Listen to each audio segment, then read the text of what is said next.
Asalaamaaleykum wa rahmatullah. waaw tey man commandant à la retraite Diogal Diop maay dalal FDS TV ma leen di nuyu bu baax di leen jaajëfal di nuyu téléspectateurs yi ak auditeurs yi. Comme je dis, commandant à la retraite Diogal Diop, je suis né le 20 janvier 1960 à Rufisque. J'ai fait le cycle primaire à l'école mixte de Bargny et le secondaire au lycée Abdoulaye Sadji de Rufisque. C'est après le lycée que j'ai fait un concours de l'armée de l'air sous-officier pour être pilote. Donc j'ai été incorporé le 6 octobre 1981, donc pour faire le CAM, certificat d'aptitude militaire, qui est le CAT1 et CAT2 R à Wakam. Donc, bi ñu recruté dañoo dem directement Wakam. On était 10 civils après ñu boole ñu ak ay militaires. Fa la ñu defee suñu formation pour après rejoindre la première promotion école de pilotage bu Thiès. De Thiès fa laa amee sama brevet élémentaire de pilotage en 83. Après Thiès ñu dem France def brevet supérieur de pilote fa laa nekk pilote de chasse, pilote de combat. Permettez-moi aussi de rendre hommage à Salif Sow, adjudant-major Salif Sow, qui est décédé il y a 16 jours exactement, parce que mag moom ñoo demoon doon BS en France. ñibbi si ndoo bokk même escadron bi, donc on a vécu presque suñu carrière yëpp ensemble. Vraiment yàlla na ko yàlla yërëm te xare ko àjjana. Donc bi ma paree BS France laa ñibbi si Sénégal en septembre 84 nekk pilote de combat. Donc ñu def progression normale de pilote de combat, c'est-à-dire pilote opérationnel, ñun PO la ñuy wax mooy pilote opérationnel. C'est-à-dire di nga mën a en zone opérationnelle topp benn avion, yow yaay nekk numéro topp ko lu mu def nga mën ko def, lu mu def nga ko doo réer daal. J'ai fait ça en 86. boo paree ci pilote opérationnel si ngay door a def sous-chef de patrouille. Sous-chef de patrouille mooy mën ngaa nekk leaderu benn avion, mën ngaa jiitu beneen avion topp la nga yóbbu ko ngeen def combat, def li ngeen def seen mission opérationnelle ñibbisi en toute sécurité. En 88 si laa def chef de patrouille. Chef de patrouille mooy mën nga yóbbu ñaari avion yow ak yeneen ñaar wala plus de 3. loolu la ñuy wax patrouille lourde, 3 ou plus. bi ñu paree loolu mooy suñu sama passage professionnel, formation professionnelle. Mais aussi sur le plan professionnel dem naa Cameroun def fa aviation légère d'observation ngay wax ALO. Après Cameroun j'ai été au Brésil pour def fa pilote agricole, c'est-à-dire mooy ñiy saupoudrer les champs wala lutte anti-acridienne wala lutte anti-criquet ak contre le feu aussi. Après Brésil def naa États-Unis, même chose sur un autre avion, le Turbo-Trush. Turbo-Trush boobu si la ñu man ak ñoom Samba Ndiaye ñoo àndoon jóge États-Unis ñibbisi opération yi commencé. Sur le plan militaire, diplôme militaire, donc comme j'ai dit def naa CAM, certificat d'aptitude militaire. Après CAM bi ma def CIA parce que sous-officier laa duggee ma def CIA en 88. Après CIA bi ma def DAGO, diplôme d'aptitude au grade militaire, au grade d'officier en 98. jàll officier dem def officier logistique au Ghana Kofi Annan Center. Après diplôme boobu ma def TAGOS, diplôme d'aptitude au grade d'officier supérieur en 2003. Après dem Botswana def tactical opérationnel staff course, cours d'état-major au Botswana. kooku c'est la formation militaire. moo ma permettre ma am yenn fonction ma occuper yenn fonction yi aussi. bi ma ñibbisee puisque damaa ñibbisi étant spécialiste rallye, j'étais le chef pilote rallye. Après chef pilote rallye, je suis officier adjoint du premier GOA, premier groupement opérationnel de l'armée de l'air à Dakar. Je suis commandant d'escadron de chasse en 2004. Après, quand je suis mission, ñu yóbbu état-major général des armées, DO comme rédacteur air. Après DO, 2 ans après DO, c'est là que chef des opérations au 5e groupement opérationnel de l'armée de l'air de Thiès. De là-bas, nous sommes comme premier directeur des vols à l'école de l'armée de l'air à Thiès. Toujours à Thiès, on m'a nommé chef de corps, commandant le 5e groupement opérationnel de l'armée de l'air. J'ai terminé en tant que conseiller sécurité des vols au CEMER à Dakar, à l'état-major général, à l'état-major de l'armée de l'air. Au titre des distinctions, mooy décoration, bon, am na bu ma ci gën a neex nag mooy médaille d'honneur de l'armée de terre. Vraiment, lu ma neex la parce que je faisais partie, pour ne pas dire partie des premiers, mais j'étais le premier aviateur à recevoir ça en 2015 avec Bernard Thiaré. Beneen bi ma am médaille d'honneur de l'aéronautique militaire, kooku c'est armée de l'air. Boobu aussi neex na ma parce que bi ma koy am j'étais très jeune. Donc si deuxième groupe bi laa ko amee. Premier groupe c'était les général Seck et consorts mag ñooñu. Après deuxième groupe bi laa bokk. J'étais donc très jeune bi ma koy jot. Donc lu ma neexoon la moment boobu. Après j'ai eu la croix de la valeur militaire avec étoile de bronze. Beneen croix de la valeur militaire avec étoile d'argent. Je suis aussi commandeur de l'ordre de mérite. Je suis aussi commandeur de l'ordre national du Lion. Pour les opérations, affaires militaires type opération OPIN, mooy opération intérieure, dinaa ko def ñaari partie. Opération boo xam ne bii du woon Ziguinchor, opération yi nekkul woon Ziguinchor ak Ziguinchor. Yi nekkul woon Ziguinchor, bon yi ñu njëkk a def mooy anti-braconnage. On était très jeunes, il y avait des braconniers à Niokolokoba. Nous avons une mission, on était déjà en mission à Linguère, campagne de tir. Nous avons fait un avion, nous avons directement Tamba si opération anti-braconnage. Après, puisque nous avons géré aussi avion civil, nous avons armé. Waa direction eaux et forêt ak chasse et forêt la tudd je crois amoon nañu benn avion benn Cessna bi ñu doon def comptage des animaux ñun ñoo leen doon yóbbu donc on a fait campagne de comptage des animaux avec Samba Ndiaye toujours sama promotionnel aussi que je salue parce que mag moom aussi ñoo àndaatoon bi ñuy def opération anti-aviaire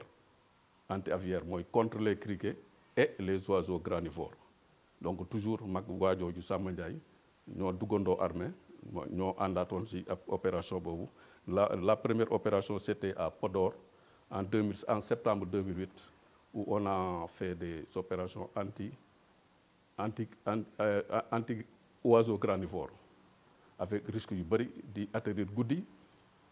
parce que ak oiseaux yi timis la ñuy dugg seen casier yi donc il faut timis nga leen fay fekk donc il faut nga boo ñibbisi day guddi.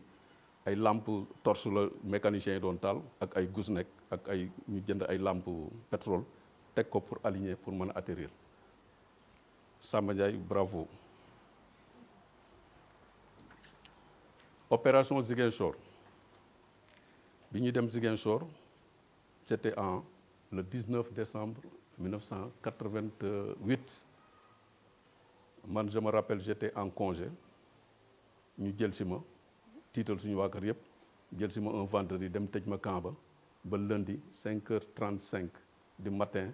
la ñu décollé pour dem à 3 avions bi ñuy décollé comme équipage pour leur rendre hommage aussi équipage en leader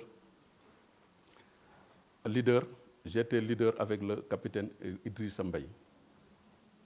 Numéro 2 c'était Raymond Tine et capitaine Badji, Seni Badji. Numéro 3, c'était Samba Ndiaye, toujours, le même Samba Ndiaye, avec capitaine Pereira. Donc, quand nous décollé sur Goudébi, ñu dem atterrir Cap Skirring pour mën a armer avion yi pour être au plus près pour mën a pour mën a def à 7 heures mën ñoo fekk ci théâtre d'opération bi. On était censé appuyer le Batpara qui était en opération au sud de Soukota, Babandinka. Ils étaient commandés par le commandant Gomis. Donc finalement on est resté en attente à Soukota ba opération bi jeex ñu ñibbisi foofu dinaa ci taxaw parce que dañu waroon a ñibbisi dañu waroon a wàcc rek désarmer avion yi ñibbisi Dakar malheureusement ñu toog fa 13 jours mu ngi mel ne rek nga xëy dem ca bureau mënuloo fa génn nga toog fa 13 jours combinaison bi ñu sol ak dàll yi ñu sol loolu la ñu demee Ziguinchor on est resté pendant 13 jours comme ça ñu jox ñu après matelas yoo xam ne amul sax dara noonu lañu tëdd donc condition difficile mais c'est l'armée on a terew ñoo def suñu mission correctement parce que ñu ngi doon jox ñu lekk jox ñu li ñu war a jox si opération boobu si la ñu nekk di dem ak a ñëw ñun li ñu doon liggéey mooy bariwuñu woon donc da ngay def 1 mois Ziguinchor 1 mois Dakar 1 mois Ziguinchor 1 mois Dakar noonu la ñu nekkee ba def fa 4 mois 4 mois man presque def naa fa 4 mois yëpp quoi parce que bu ñu ma doon relever bu ma ñibbisee sama chef de corps danaan ma bu ma gisee rek 4 jours après da ngay dellu parce que sa avion yi ñëw fi y avait pas de rallye à Dakar donc tu retournes noonu bu ñu ma relever rek mu retourné ba avril événement naar yi am ñu ba tey ma jëlaatoon ñu mayaatoon ma quelques repos congé un vendredi ñu jël si waat ma samedi ñu décollé jubal Saint-Louis donc moom la ñuy wax ñun opération volte-face dañoo jógee Ziguinchor ci opération ñu sànni ñu ci événement naar yi directement donc kooku c'était le 30 avril 1989 foofu aussi ñu détaché ma yóbbu ma Ourossogui pour ma gën a jege kayit yi pour en cas pour mën a contrer dara j'ai trouvé là-bas le capitaine Nar Diagne Ngom qui était le com arme j'étais toujours avec Samba Ndiaye am na benn événement bu triste nag il faut ma boole ko ci parce que événement boobu la woon mi-guerre mi-paix ni guerre ni paix ñu defoon campagne de tir on a eu un accident bi mooy woon accident Dodji on a perdu 3 éléments dont un sergent-chef Fallou Ndiaye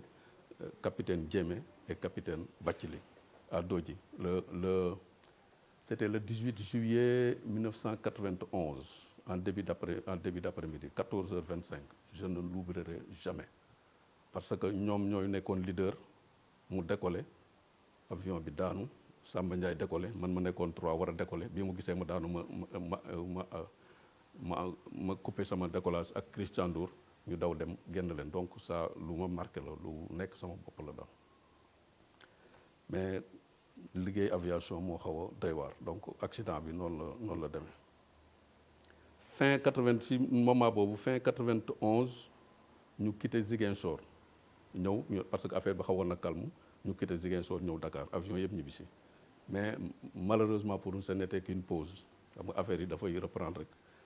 le 9 décembre 92 peut-être ni may joxe date yi dina xaw a kii mais ñun aviateurs yi mission boo bind mission boo def dafa am carnet de vol donc da nga ko ciy def donc da ngay date yi dafay ñëwaat le 9 décembre 92 ñu delluwaat Ziguinchor j'étais cette fois-ci avec capitaine Idrissa Mbaye ak benn avion ba ñu demee rebelle dañ doon xaw a jaxase foofu quoi le 13 le colonel Babacar Gueye moom moo nekkoon chef de secteur à Oussouye il a déclenché une mission de bombardement sur benn village bu nekk Guinée-Bissau parce que fa rebelle doon jóge di ñëw mu déclenché ko Cartouche la woon quoi mission Cartouche donc j'ai fait ça avec Idi Mbaye foofu ça s'appelait Ndiambalan le village de Ndiambalan mais ak boobu aussi le même jour bi j'ai fait Bagam Babonda et Ayinga la même chose base yooyu ñu bombardé ko une semaine après on est parti faire la même chose vers au sud de Oussouye à Santhiaba Manjak ak Kasserole bi ñuy def kii bi il faut mu souligner ko bi ñuy def bombardement boobu on était daf ay aviateur la woon fantassin ak artilleur man comme aviateur dama waroon a bombarder y avait le capitaine Mbaye Diagne vraiment le guerrier là Mbaye Diagne moo nekkoon le long de la frontière en face du village pour recueillir ñii di daw di ñëw pour ñu bañ a yegg ci biir Ziguinchor mu recueillir leen moom donc moom compagnie am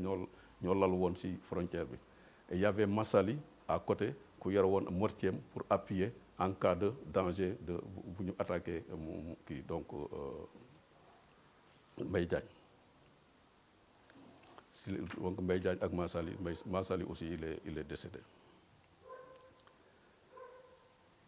Opération yi aussi am na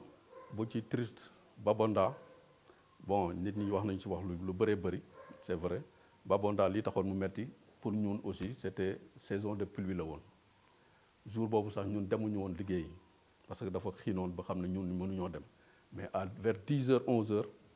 la ñuy waa zone ñëw jël si alerte ñu ne y a problème il faut que ñu dem bi ñu demee foofu aussi j'étais avec Salou Sow bi ñu demee pour décoller sax problème la on a fait 3 tentatives pour mën a am buntu pour mën a génn dem jéem a jaar si diggante nuages yi pour dem Babonda ba ñu demee Babonda aussi mënuñu woon def lu bëri parce que boo nekkee si kaw nuages yi nekk suuf boo bëggee tirer aussi doo ko mën parce que doo gis dara et en plus les assaillants rebelles ak militaires yi ils étaient tellement proches imbriqués parce que ñoom jaxasoo na maa ngi fàttaliku sax am na ci benn lieutenant il s'appelle Samb marin bi muy nekk sous-officier il était marin parce que maag moom ñoo defandoo CIA quand je l'ai appelé pour lui dire affaire bi tar na léegi wan ma fan laay dóor quelques roquettes pour foofu xaw a leer ngeen jaar fa dana ma fii gisuñu kenn on est imbriqué mënuñoo def dara mënuma laa wax foo mën a jaar pour dire ni mu jaxasoo woon ak saison des pluies donc 3e tentative la ñu door a yegg foofu ñoom ils étaient presque à corps à corps beneen opération bu xaw a doy waar aussi foudre defe naa gars yi wax nañ ci mais foudre bi aussi xaw na doy waar daal man jour boobu pour ñëpp amul danger parce que dafa fekk ñuy def seen opération ba pare waa paaraay war a dem récupérer benn oto donc pour nit ñi amul danger man dama waroon a boole di xool foofu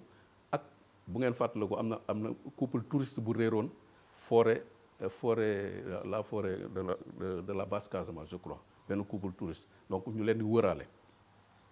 bi ma xawee écarté wu tuuti di wëraale noonu ci dem ak ñëw bi ci laa dégg ñu naan benn à la rajo le tireur est touché l'adjudant est touché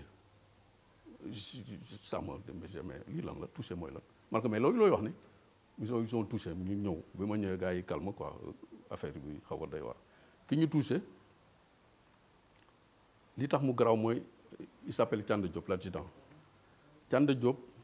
Alsane Anne le guerrier moom Alsane Anne Thiande Diop Alsane Anne Baye Ndiongaan ay chef de section yu bëri yu bat para ñun ak ñoom ñoo daan toog di naan ataaya bu en tout cas Dakar mi dañu daan ñëw suñu côté fële sous-officier célibataire sous-officier 5e bat ñu toog naan ataaya parce que dafa amoon kenn ku nekkoon si ñoom Lamine Badji Mamadou Lamine Badji était sergent chef Goro sama benn boy la woon bu ñuy wax Boubacar Pay donc dañ daan ñëw ñu toog di naan ataaya donc on se connaissait très bien moo tax affaire bi aussi xaw ma marqué Thiande boobu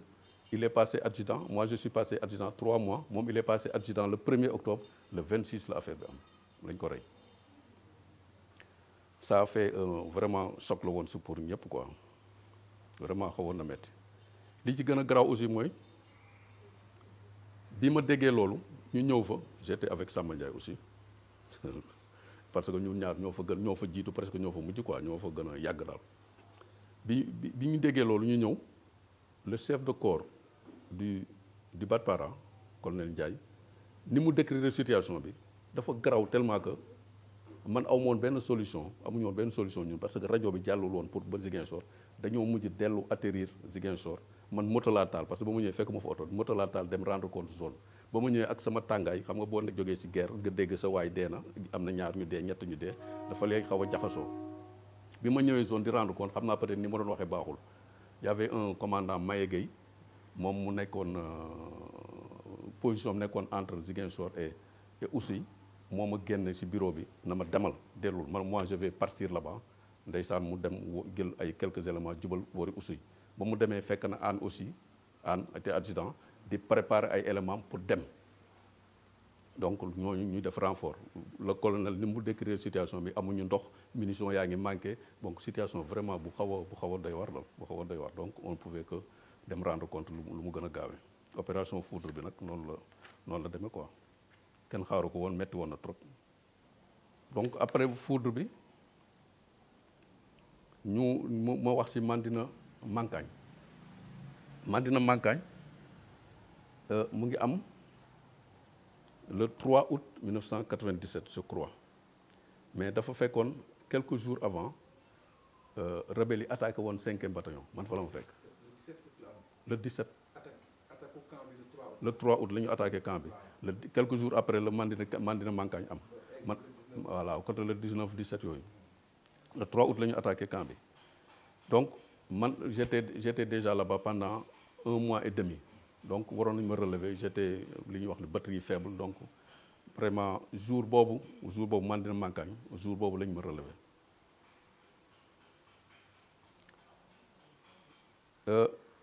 am aussi opération début de rébellion bu Guinée-Bissau début rébellion bi je crois le 6 la woon man le 6 lañ ma ko wax le 7 ñu décollé pour surveiller la frontière dañ doon def ay aller-retour le long de la frontière pour savoir si am na ay mouvement de foule ay population bu jógee vers du sud di ñëw ci territoire sénégalais donc ñun loolu moo ñu taxoon a jóg quoi di surveiller mais affaire bu graawoon la te moment boobu kenn xamu ko woon mais affaire bu xawoon doy waar ni mu demee yëpp nag duñ ci yegg mais xawoon naa bizarre daal xawoon naa doy waar beneen opération bu ñuy wax Mandina Thierno mooy fii amoon jumaa ji c'était en juin 99 opération bu gudd la woon bu yàgg mais bu wóor parce que biñ koy def fantassins yi dañoo jël seen matuwaay yëpp jël ay compagnie yu bëri ñuy relevante di avancer ndànk-ndànk si je me rappelle bien benn perte lañ fa am mooy tout au début après ça dañ ko assurer ñun lii tax mu metti si woon si ñun mooy j'étais avec Samba Ndiaye ñu nekk ñaari pilote ñaari avion au début ñun ñaar ñoo doon ànd di dem ñu defee mission ñëw bu ñu woowaatee ñu dem ba mu yàgg ñu ne affaire bi ñoom fantassins yi il leur faut c'était le général commandant Paul Ndiaye moo fa nekkoon ak Galadio ñu ne il leur faut en permanence une surveillance aérienne un avion à l'air 7 heures ba 19 heures donc bu soleil bi génn rek war nañoo gis avion ba buy soleil bi tëdd ñu door a wàcc donc bu Samba Ndiaye décollé jeexal autonomie def 3 heures de temps ma relever ko en l'air mu wàcc noppalu 3 heures de temps relever ma noonu la ñuy doxalee ba journée bi jeex et on a fait presque 1 mois li ma def ci heure de vol ci weer boobu mosuma ko def ci sama àdduna dépassé naa 50 heures ci kii bi c'est le lieu aussi de remercier suñu benn chef aviateur la mooy woon commandant Kofier capitaine Babacar Sadikh Diouf li ñu koy remercier mooy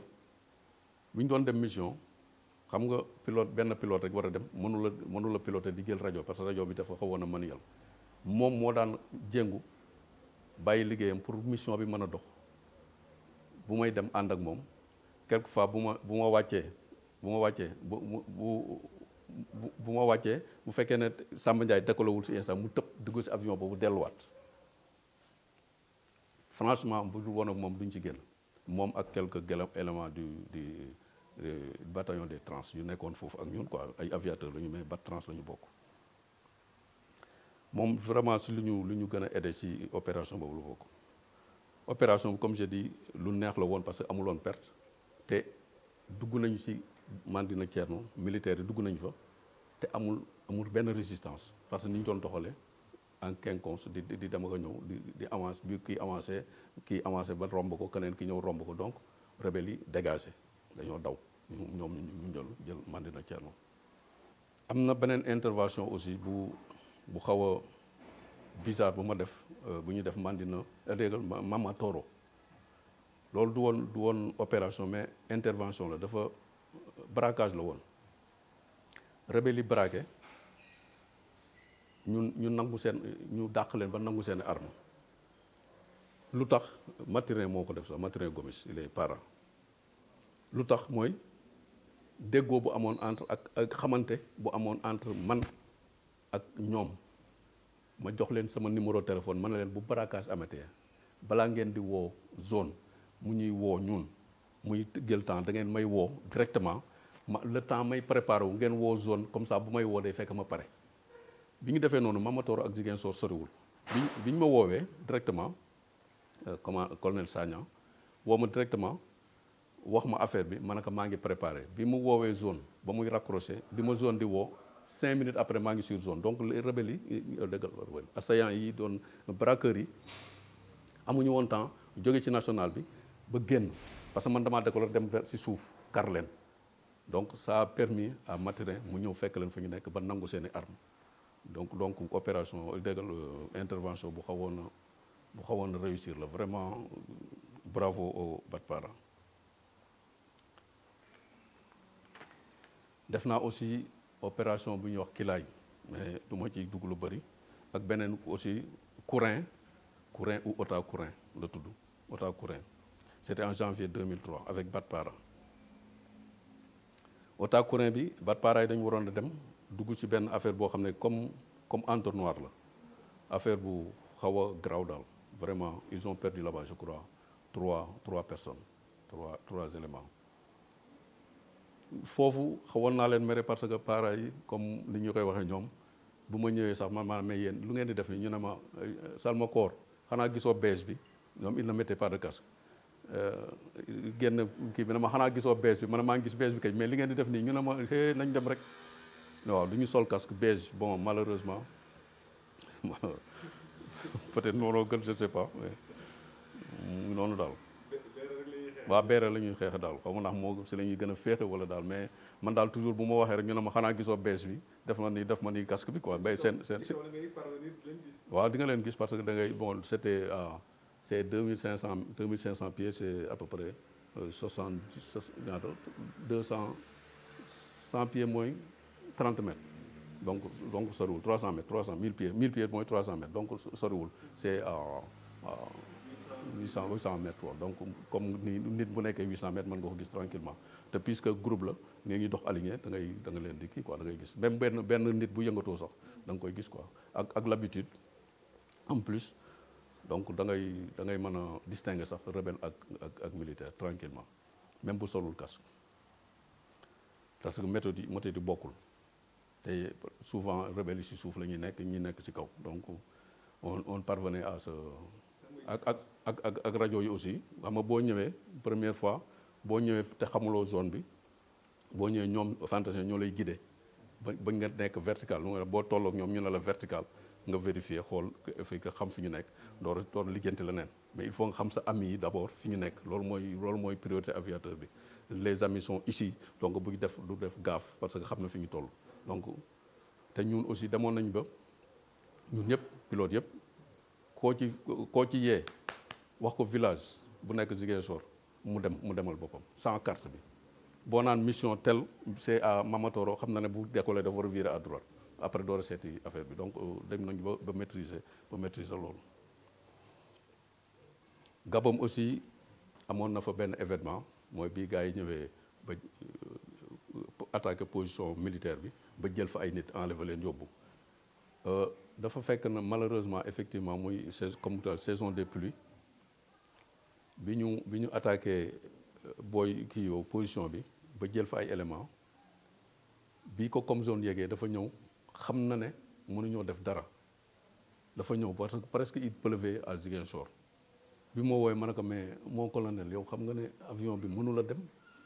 mun na ma Diop il faut décoller pour faire du bruit parce que effectivement rallye bi avion bi bu ñëwee du woon rallye sax boobu jour boobu ki la woon Epsilon bu avion bi ñëwee en l'air bu nekkee vertical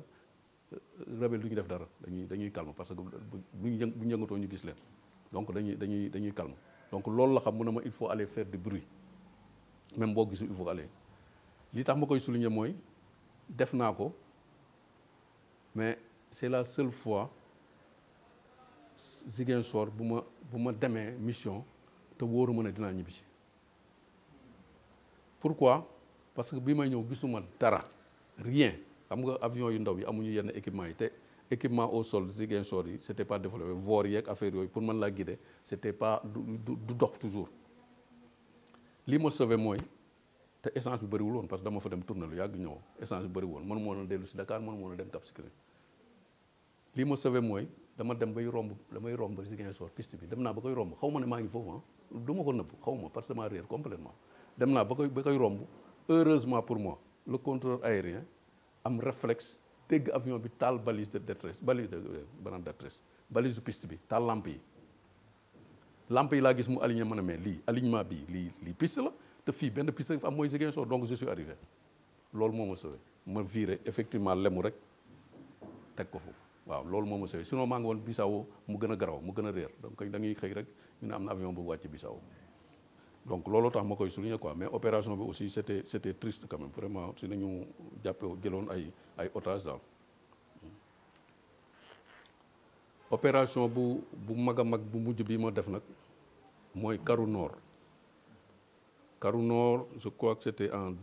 xaw na yàgg de janvier ba février la durée il y avait beaucoup de monde beaucoup de chefs aussi je me rappelle il y a l'actuel CEMAT il était là-bas ak colonel Moussa Ndir colonel c'était un parent de il est passé général récemment ñoom ñoo fa nekkoon affaire bi xawoon na metti mooy bi ñuy c'est au nord de Sindian au nord donc li ma ci fatigué woon mooy j'étais avec un pilote après moom mu jóg Ibrahima Seck waroon dem France visite médicale donc bi mu demee il m'a laissé seul j'étais le seul chasseur avec 2 avions Epsilon ak Rallye donc fu gars yi soxla Rallye man maay dem fu ñu soxla Epsilon man maay dem il y avait des hélicos mais hélicos yi c'était juste pour tirer bu ñu demee ba assurer hélicos yi tirer mais surveillance bi ak recherche bi ñun ñoo ko doon def donc loolu moo taxoon mu xawoon a metti ci man donc boobu après nag vraiment j'étais devenu vieux réflexe yi nekkatu fa woon et puis rallye bi aussi presque jeexaloon na donc en résumé j'ai fait en zone sud presque 26 ans de décembre 88 décembre 88 à février 2014 donc ñun ñëpp la suñu carrière fa lañ ko passé sama carrière nag c'est un peu lié ak durée de vie wu rallye bi man spécialiste rallye la bi ma ñibbisee septembre 84 le Sénégal a acquis les rallyes les rallyes sont venus en octobre 84 rallye yi ñu ngi jeexal presque en 2016-17 man je suis parti à la retraite en 2019 donc sama carrière ak rallye c'est un peu lié donc vraiment ñu mag rallye daal ñoo ay seex lañu daal ak mag rallye ak Samba Ndiaye ay seex lañu ay triplé lañu donc pour les heures de vol maa ngi totalisé à peu près 2700 heures de vol bu ñu ko waxee nag si ku def 37 ans da nga mais 2000 rek parce que mission yi souvent am na yoo xam ne du mat sax 1 heure de temps donc maximum 1 heure de temps bu fekkee ne jaar na yoon da ngay xam li la yóbbu lii ngay defi nga dem def ko ñibbisi loolu mooy mission chasseur mais li ñu doon def Ziguinchor yëpp di dem di wër loolu c'est leneen la surprise parce que mënuñu ko woon a bañ quelquefois da ngay dem ba sax sa essence di bëgg a jeex mas naa ko wax benn waa mun a ma looy wax nii dama ne ko saa waay mun a waa ma ne ko fi mu nekk nii je te donne de ma vie sama deret la essence bi la avion bi di lakk moom comprendre parce que boobu presque essence bi jeex na li ma dese woon mooy le temps ma jóge foofu yegg piste ba bu ma ko raté woon rek c'est fini te bari na mu ngi dal man keneen ak keneen da leen di dal parce que ñi nga nekkal aussi da ngay nekk situation dañuy nekk ci situation boo xam ne bi da lay leer ne boo leen bàyyee ñu am problème donc tu es obligé de rester au maximum te dañ la koy supplier sax dañ la koy wax et puis ñun présence bi dafa am na solo tuuti parce que le fait ngay wax ak ñoom di leen guider daf ci am solo parce que comme je disais à mon chef dafa doon benn opération dafa amoon muy xuloog benn fantasé parce que wax ji dafa yuuxu du yuuxu waaj du yuuxu ñu yuuxu ma ne ko may ma wax mais bi ma waxee ak waa ji dafa calme mu ne ma comment tu fais ma ne ko mais chef xam nga lan la du ma wax turam quoi man xam nga lan ma ne ko waa ji si suuf voilà ma ne ko chef ma ngi koy woo mu ngi bëgg a commander ay éléments am si suuf am na ñetti section mu ngi leen di bëgg a commander ñu ngi tirer si kawam am na booy bi blessé di yuuxu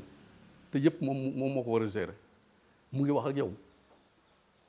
donc bokkul ak ñun ñoo xam ne ñi peut-être ñun nañ tirer suñu kaw mais on est beaucoup plus à l'aise donc boo waajee bu yuuxoo même boo waxee ak moom dànk finalement dina ñëw xam ne yow li ngay wax noonu la di nga yow bëggaloo ko lu bon parce que yow moo la fa tax a ñëw donc yooyu moo taxoon ñu fay faral di yàgg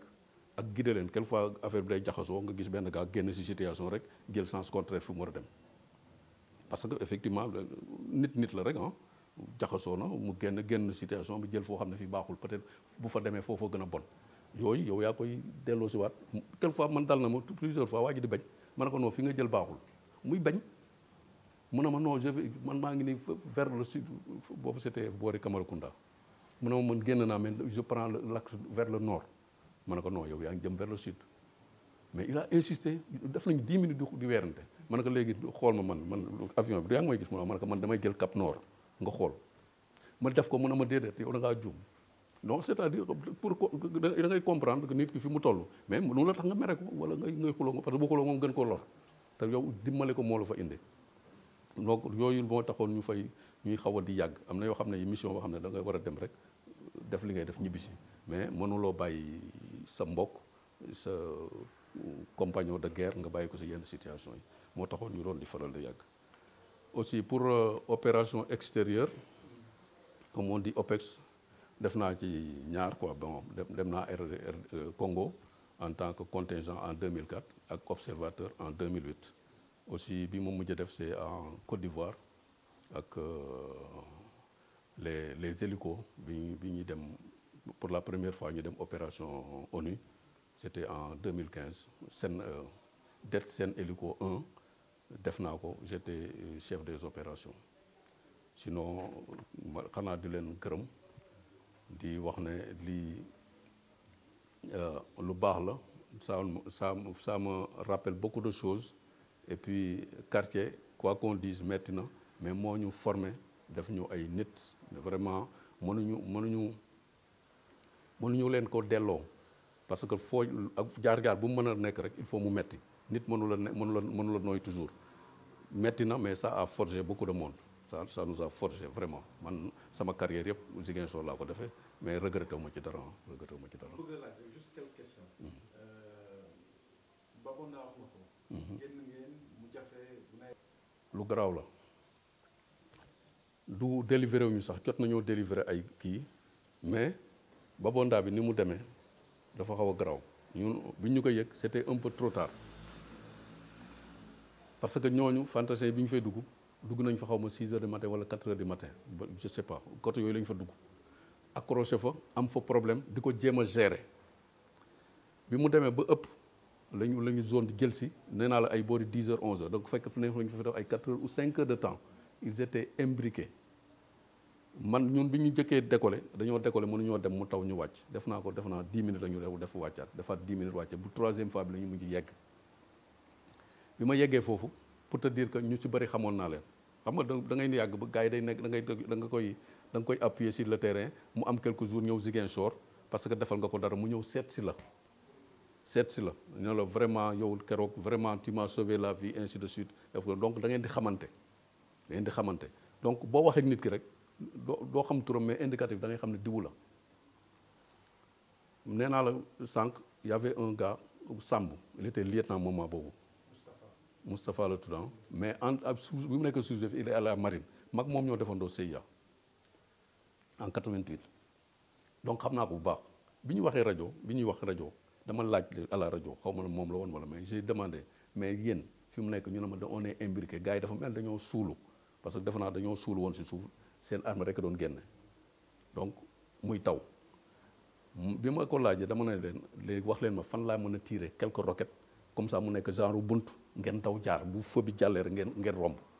mu ne ma ñun xamuñu sax lu si kii ma tontu dana ma xamuñu sax fi ñu nekk ñi tirer sax xamuñu dañuy jékki rek dégg ay coups de feu on a fait ce qu'on a pu pour sauver leen li ñu mënoon a toog dañ fa toog ba boori timis pour nekk fa xam nga bu ñu nekkee gars yi du ñu tirer fa la ñu nekk boori timis quelqu'un m'a dit dama ko fàtte moom man pour man loolu ay mënu la nekk dana ma rebelle yi nee nañu dañuy bàyyi ba avion bi wàcc guddi avion bi dina dem ñu song leen man ko day wax rek boobu kenn mënu la imaginer ay rebelle di jéem a songu militaire mënu la nekk kenn imagine mënu xool mënu sama image xam nga nan laa ko yëgee Alsan An il suivait man pour te dire que ni ñu jege woon on était presque tous ensemble Alsan An moo doon suivre opération yi ak rajo yore rajo boori 20h 21h je crois maa ngi woon sama nekk ba célibataire yom sous-officier bu 5e bat xaw a daggale tëdd ni jaaxaan An dafa daw dugg na ma gars yi asoon nañu leen man c'est bien asoon nañu leen li ma comprendre man mënuma comprendre contraire bi militaires yi asoon nañu rebelle rek laa mën a comprendre mu ne ma non Diop tu n'as pas compris rebelle yi ñoo assuré ñoo jàpp ñoo kii ma ne ko non loolu mënu nekk j'ai pas dormi de la nuit vraiment loolu moom parce que moom nee na ma dafa déglu rajo ba waa ji ne li fi ne mënutuma ci dara maa ngi détruire sama rajo kii doon wax mu ne maa ngi détruire rajo mu ne moom maa ngi koy moo da koo suivre ba mu jeex donc c'est lui qui m'a expliqué après affaire bu metti la mais vraiment mënuñu ci dara même après ça pour récupérer les corps yeneen jours yi même temps bi moo amoon c'était très très difficile da ngay décoller mu taw doo gis boo génnee ci nuage bi dugg ci nuage bi boo bëggee wàcc xool ci suuf mu gën a garaaw parce que nuage c'était très bas boo wàccee ci suuf nga jëm man ngaa mbëkk garab donc doo gis dañ daan am na moment boo xam dañ doon taal lumière ci biir pour se dire comment c'était dangereux ñu jéngu ko di ko def parce que xam nañ ne buñ ko defulee leneen mën na cee am donc affaire bu doy waar daal malheureusement Babon daal lu metti ñëpp la ñëpp ña fa nekkoon ak ña fa nekkul woon ñëpp la metti. 2 ans après mu mel ni le même scénario s'est reproduit à Madina Mankagne. Madina Mankagne. peut-être pas vous personnellement mais Salmakoor yi. ñoom ñoo fa nekkoon. ba tey amuñu feu aussi appui feu en tout cas ça n'a pas été décisif. lu tax. si li ma ko comprendre moi je disais que jour boobu lañ ma relever parce que dafa fekk ma def fa 2 mois. attaque camp bi 5e bat fa la ma fekk donc 10 jours yu métti yooyu yëpp gars yi dañu doon user si suñu mental dañuy toog ba guddi ñu sànni benn roquette RPG si boori camp ba perturbé ñu nekk en alerte après takk suñuy daal jekki tekkiwaat donc di ñu perturbé pourquoi avion bi intervenirul mënuma wax exactement lii la ndax intervenir ba indi parce que jour boobu laa ñibbi 9h laa fa jógee kii ma relevé moo dem c'était Ibrahima Seck ñoom ñoo nekkoon sur le terrain mais ni ma ko comprendre ak man ma fa fekkoon préparation xeex bi man mi mu fekkoon depuis ba ñu attaqué camp ba ñu décidé dem Madina Mankagne xam naa ne rebelle yi étaient préparé dañoo préparé terrain bi bu baax a baax am na ku ne ma sax dañoo ràbb sax garab yi nekk ci kaw donc bi militaires yi ñëwee la xewoon Babonda mooy imbrication je crois roofoo corps à corps presque moo amoon et au dernier moment ñoom ba militaires yi xam ne ñoom yegsi nañu ñu ngi ci biir affaire yi c'était au dernier moment donc c'était au corps à corps donc foofu avion mënu faa tirer pour te dire benn affaire avion sécurité de tir bi pour bu tirer sécurité roquette sécurité bi c'est 200 mètres waroo ko tirer à moins de 200 mètres des amis imaginal ñu respecté woon donnée boobu du ñu tiire mukk Ziguinchor jamais parce que rebelle yi ak kii seen distance mosul toujours dañuy jege quelquefois da ngay jéngu am na benn bu ma daloon benn opération defe naa déminage la woon ñu song leen benn ñu ne ma da ngay tiire ma ne si dinaa tiire am benn gars bu intervenir il s'appelait mu intervenir mu ne ma Salmakoor ma ne waaw mu ne ma boo tiiree fii c'est dangereux man nga ñoo jot ma ne ko mais bu ma tiirewul aussi ñooñu dañuy ñëw si ñeneen ñi il faut ma tiire mu ne ma doo tiire ma ne ko dinaa tiire pour te dire proximité am ak seen proximité ak rebelle bi ma tiiree ba pare waa ji le lendemain daf ma indil éclat de roquette pour wan ma ne li mu ma doon wax ne c'était dangereux parce que mu ne ma éclat roquette bi sama tànk laa ko jëlee parce que bi nga tiiree dafa ñëw éclat yi dafa ñëw ma ne ko mais éclat yi ñëw si yéen gaañ leen moo gën ñu rey ñu bëri donc j'ai pris le risque te ñun ñëpp noonu la ñu doxale bu yow yaay xool rek yow yaa fa nekk comme me disait mon chef un jour affaire bi jaxasoo na babondaa bi gars yi xaw a tiit semer mi na ma en tout cas yow yaa fa nekk yow yaay spécialiste yow yaay xool na ngay def ma ne ko amul problème c'est exactement pareil situation bu nekk yow yaa fa nekk yaay xool yaa koy étudier def ko mais tirer à moins de 200 mètres c'est interdit donc ñun li ñu doon def yëpp presque bokkul si kii.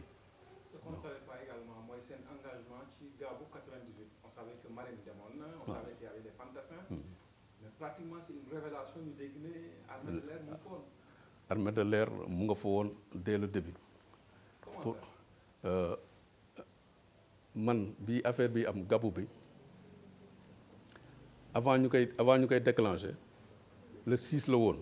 le 6 la rébellion bi commencé comme zone bu convoqué ma man j'étais adjudant sama chef était sous-lieutenant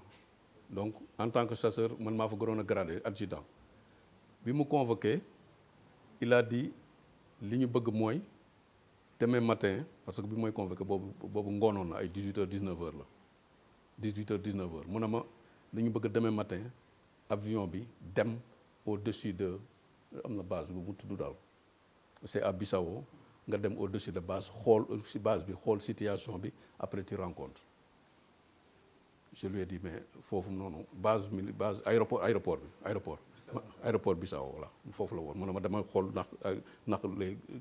affaires yi normal na nit ñaa ngi def li ñu war a def affaire yooyu ma ne ko mais foofu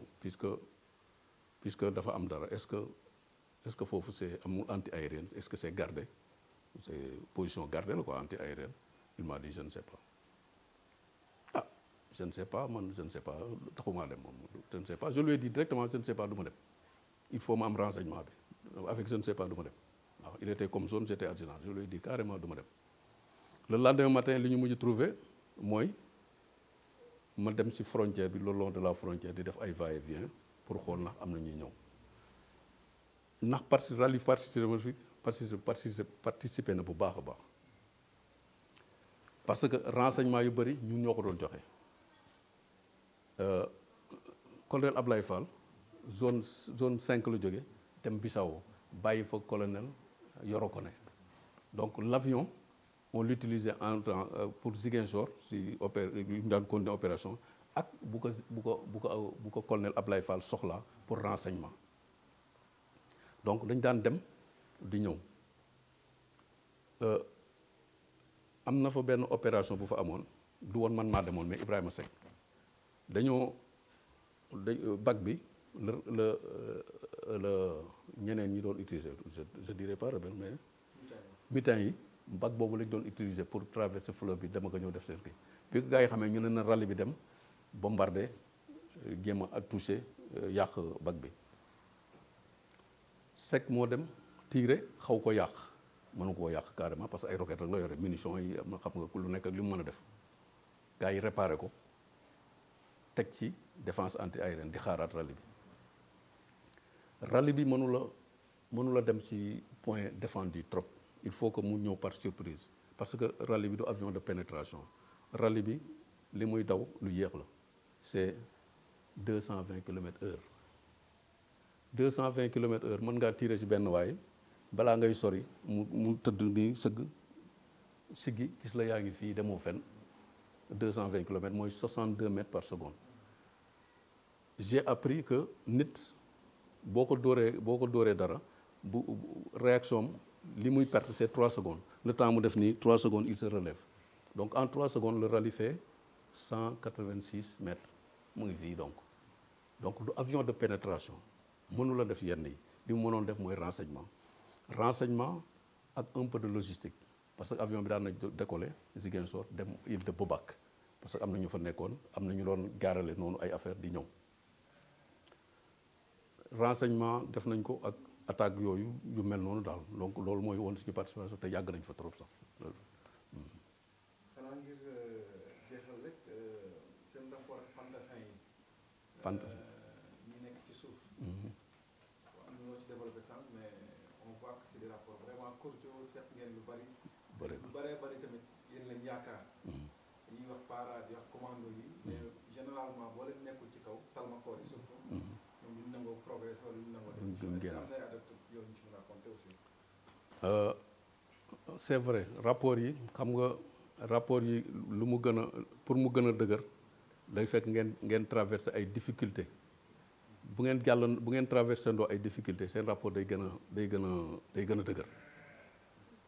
wax naa sama situation ak ak para yi ñoo daan toog di naan ataaye di bu opération bi ñoom ñu ngi woon intervention zone 5 donc ñun lañ daan ñëw di naan ataaye para yi ba tey ji may wax ak yow dañ may woo ba tey ji may wax ak yow muy Alsane An Maturé Gomis PA Mamadou Lamine Badji il est colonel génie la demoon ba léegi ñu ngi suñuy rapport te li ma lay wax de 89 la woon ba léegi ñu ngi ak rapport yi avec les commandos am nañu ay rapport xam naa ci ñu bëree bëri même rapport yi la parce que ñun bu ñu fa nekkulee ñoom duñu seen liggéey day xaw a sooxe tuuti parce que ñun ñoo leen di jox renseignement ku si mel na Yaaya Si dama koy tooñ toujours naan ko moo ma mag quoi mais dama koy tooñ naan ko bul ma fontoo man sa mag laa parce que boo nekkee ci àll bi bu ñu la songee sa grand frère ngay woo mu ñëw jàppale la te man maay sa grand frère maa ñëw jàppale la mu reetaat ba yeneen yi am na opération déminage yu commando yi ñoo ko doon faral di def mu tati tas mooy actuel comme zone 6 waaw waa ju xaw a doy waar daal vraiment mes respect moo ko la waa ju xaw a doy waar la daal am na opération boo xam ne bi man maa ngi woon foofu Ziguinchor ñoom ñu ngi doon def déminage moom ak compagnie am ak Yaxya Diop miinu ma ko trop ak compagnie am mais quelquefois dinaa ko souligner quelquefois damay pare foofu ñibbi si guddi bi Ziguinchor gis tas man nga may yow sa waay yow laa doon waxal léegi si àll bi looy def fii moi je suis venu prendre ma bière bon le lendemain nga déggaat ko foofu donc xam naa sama sa chef bu la jàppee du baax si yow mais gis nga affaire yooyu ay kii la te man bi ma nekkee foofu aussi guddi bi ñoo daan si ñoom laa doon dem di reere ñoom ay fantassin ay mu tati il est de Pikine de seen kër Abbas moom mu war a commando la woon mooy woon chef de corps moment boobu mais am na keneen waaye yow donc si ñoom laa doon dem di reere toujours miinante nañu bu baax a baax te li koy waral mooy opération yi ngay gis da ngay gis ne waa ji vraiment kii guerrier la parce que bu doon ñu bëri dañuy làqatu ji fële na la man def naa ko te defuñu ko mais dañuy dem ba jeex donc rapport ñoom ak artillerie à la rajo artillerie aussi li tax ñu gën a miinante mooy artillerie xam nga fi muy nekk day sori pour balancer ay obem ñoo nekk à côté de la cible donc bu ñu balancer ñoo doon guider tir yi bu baaxul ñu ne bon c'est à 500 mètres à droite wala 500 mètres plus loin pour rectifier les tirs ñoom donc ñoo leen doon guider pour ñu seen tir mën a baax pour bañ a dal si ami yi ba mën a dal si fi ñu ko soxla donc loolu aussi dafay lié lu bëri te souvent aussi ñoom ñooy nekk relais rajo quelquefois damay wax ak fantassin bi fekk du ko dégg ñoom ñu dégg ko ci encore surtout Carrefour Nord dégg ko jàllale ko si beneen canal jàllale ko si ak fantassin donc loolu aussi lien bu fort la daal ñoom blindé aussi même fréquence la ñuy liggéey quelquefois day dugg ci benn axe boo xam ne bi la lay wër na du kenn nga ne ko foofu baaxul mu war a jaar feneen donc ak rajo yi da ngay dem ba da ngay xaay waa ji bu waxee rek nga xam ne diw la même boo ko xamul man am na si ñoo bari ñoo xam ne bu ma leen rombee duñ la wax ne kii mooy Diop parce que rajo rek la ñuy wax mais xam nañ ma bu baax. am na un jour benn gars loolu yàgg na boobu c'est au début si junior la woon quoi suñu indicatif pas Salmacore junior waa ji dafa nekkoon situation yu difficile il était adjudant moi j'étais sergent situation bu difficile ma jéngu ba mu génn ci. waa ji ba mu génnee àll ba dafa ñëw Ziguinchor base bi camp ba pour remercier junior ñëw na ma fekk ma toog di ni teg sama ataaya mu ñëw bonjour boy ça va romb ma mu ne ko ça va il était adjudant ak tenue bardaam yëpp dugg ci néeg bi laaj nuyoo aviateur yi karang-karang ana aviateur ñu nuyoo wax mu ne junior laay seet ñu ne ko mais moom nga romb ci biti mu ne non ma ko booy bi ma taxaw fële booy bële waaw moom nga romb ci biti mu ñëw na ma yow yaay junior ma ne ko ah waaw moo indicatif bi de junior mais man Diop laa tudd mu ne booy yow keroog yow yaa nekkoon commencé ma yeggale phrase bi mu ne bon ko yow la voilà mu ne booy jógal kaay je vais te payer la bière ma ne ko man du ma naan bière boobu 25 francs nekkul sama poche mais mënuma ko wax ne man cigarette laa bëgg te mënuma ko pour te dire lien yi muy créé waa jooju keroog dafa gis nga bëggul a ñibbi dafa ma téye mu ne ma booy bu woon ak yow heure bi samay mbokk ñàkk nañ ma parce que da nga mën a ko mais man sama liggéey laay def mu ne ma non da ngaa def plus que sa liggéey parce que mënoon ngaa yem sa liggéey dem sa yoon mais biñ ma la woowee da ngaa ñëw beneen booy aussi je crois c'est un transmetteur boori Kidel Baba Ndinka dafa génn benn matin di wuti ndox ci teen bi rebelle yi digganteem teen bi ak position bi mu war a dellu si léegi donc xam nga moom presque jeexal na fekk may romb moom heureusement mu ngi war a rajo te transmetteur la mu dem directement fréquence air sol woote heureusement maa ngi woon fréquence bi ma wuyu mu expliquer situation ma ne ko bon xaaral boobu dama waroon a dem ay boori sikkum yooyu ma taxaw fa nag di négocier di wax ak moom jaaral nii defal gauche dafa naa waa ji mu ngi fii demal gauche xaaral ma def nii xaaral ba mu delluwaat si position bi waa jooju ndeysaan moom it fàtte naa turam il était caporal mais ba mu xamee na man la ba mu ñëwee seet si ma dafa toog di jooy xam nga yooyu dafay lié dafay toog di jooy mu ne ma pourtant bi ma la wooyee mënoon ngaa bañ a wuyu sax dem sa yoon parce que loolu taxulaa jóg da nga amoon mission mais def naa fa presque 30 minutes pour mu génn mais loolu mooy suñu loo quoi suñu liggéey c'est normal demuñu pour di voler rek dañoo dem pour jàppale ay nit te ñoom ñoo nekk sur le terrain li ñuy daj ñun duñu daj genn wàll bi bien que metti na voler dafa metti quelquefois man mas naa di voler ba presque toute la journée di voler ba mu yàgg rek benn gaañ bi may jàppale njëkk rek tombé en garde toog jàpp njàmburam man may wëndeelu rek gisuma mu bougé man ko may sawaay yow dafa mel ne dematoo de mu ne ma noo damay añ dañuy tombé en garde di añ man ko xam nga na añ naa wala déet mu reetaan mais après je continué parce que moom loolu mais effectivement bu ma demoon peut-être fu mu toog di añ ñu fekk ko fa donc ça m'a renforcé sax ma mën a toog sécuriser ko mu añ ba pare bu ma paree ba dem ba mën a ko léegi leer na la mën ngaa avancer mu ne ko mën naa ñibbi añi mu ne waaw saa waay demal nga añi boo pare nga dimaat donc c'est comme ça quoi sant yàlla rek quoi. waa Sénégal waaw ñu ngi si bu baax a baax yow da nga na drone moment bii mais drone yàgg na armée de l'air je me rappelle kañ la 2010 yooyu je crois moo fàttali boobu j'étais en activité drone yi ñu